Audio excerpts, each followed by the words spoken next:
My name is Veronica. I'm 33 years old, and I love my husband, William. He's 38, and for years he was the kindest, gentlest man I knew. We built a beautiful life together, full of laughter and warmth. But after the accident, everything changed. The man I married woke up in a hospital bed and looked at me like I was a complete stranger. He asked me who I was, and in that moment my heart shattered into pieces. I had to find a way to make him love me all over again. We met 10 years ago in a small coffee shop.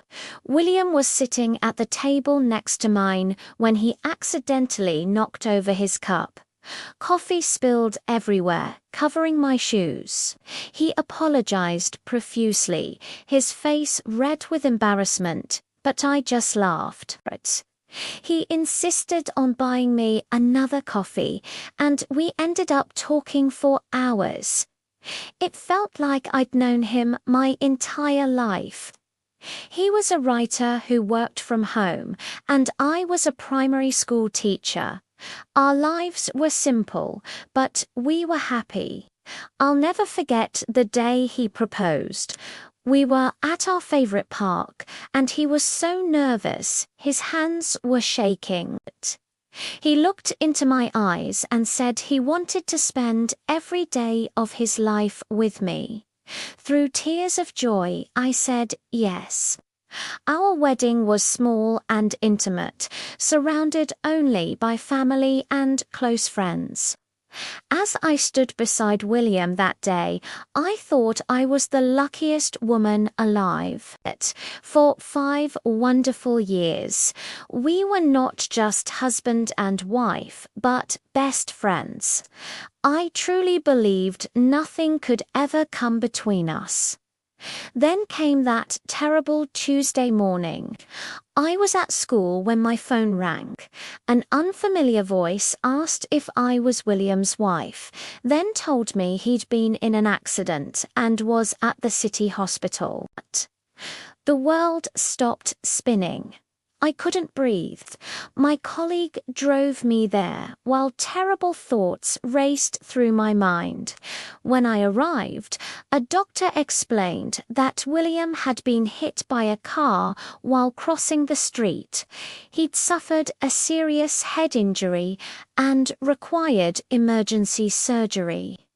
The surgery was successful and he was alive, but the doctor warned me about possible memory loss. I rushed to his room and found him surrounded by machines, his head wrapped in bandages. I held his hand and begged him to wake up. For 3 days I stayed by his side, refusing to leave. When he finally opened his eyes, I smiled with relief. But when he looked at me, there was no recognition in his gaze. He asked me who I was. Those 4 words destroyed me. The doctor explained it was amnesia caused by his brain injury. William remembered general things, but had lost all personal memories from the past 10 years. Our entire life together had vanished from his mind. The weeks that followed were unbearable. I visited him daily in the hospital, showing him wedding photos and telling him our stories, but his face remained blank. He was looking at someone else's life. When he came home, our house felt like a stranger's place to him. I made his favorite dinner, roast chicken, but he thanked me politely like a guest would. That night I cried myself to sleep, lying beside a man who looked like my husband but felt a million miles away. I refused to give up. I tried recreating our first date at the coffee shop and took him to the park where he de-proposed, sharing all our memories. But he remained distant, polite but disconnected. Our friends and family tried to help, but he couldn't remember any of them.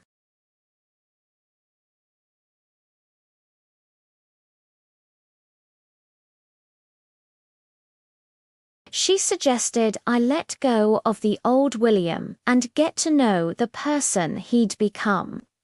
Her words changed everything. I stopped dwelling on what we'd lost and started focusing on the present.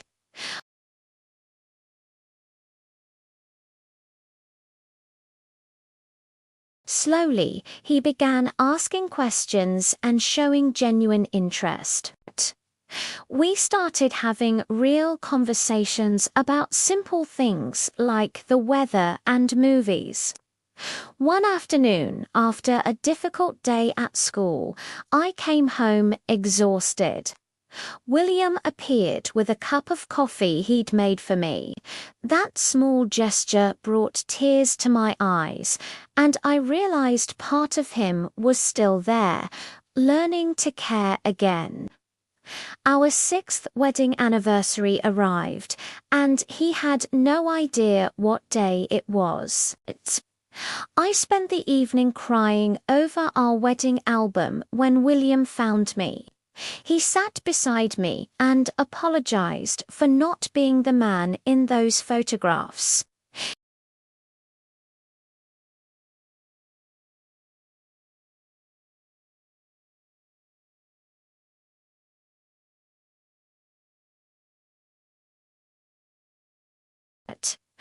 I was falling in love with this new William, the one who thought about my happiness even when he couldn't remember our past.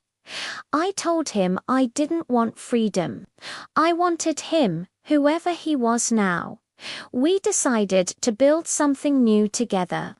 We went on real dates, walked through parks, and talked for hours.